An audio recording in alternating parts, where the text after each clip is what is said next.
जय भीम. बाबासाहेबांच्या सामाजिक चिंतनामध्ये जर तुम्ही बघितलं तर व्यक्ती, समाज ह्या बाबींचा जेव्हा ते उलगडा करतात तर ते कशा पद्धतीने सांगतात की व्यक्तीच्या जीवनाला समाजाची जरी आवश्यकता असली तरी समाजाची धारणा हे धर्माचे अंतिम ध्येय होऊच शकत नाही. व्यक्तीचा विकास हे धर्माचे खरे ध्येय आहे. माणूस हा समाजाचा एक घटक असला तरी त्याचा आणि समाजाचा संबंध केवळ शरीर आणि अवयव, गाडा आणि त्याची चाकं यांचा जसा संबंध आहे तसा नव्हे.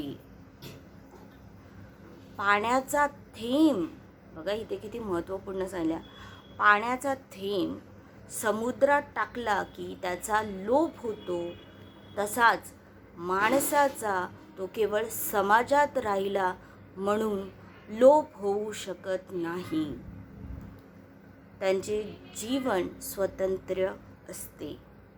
त्याचा जन्म हा आत्मोन्नतीसाठी झालेला असतो असं ते म्हणतात.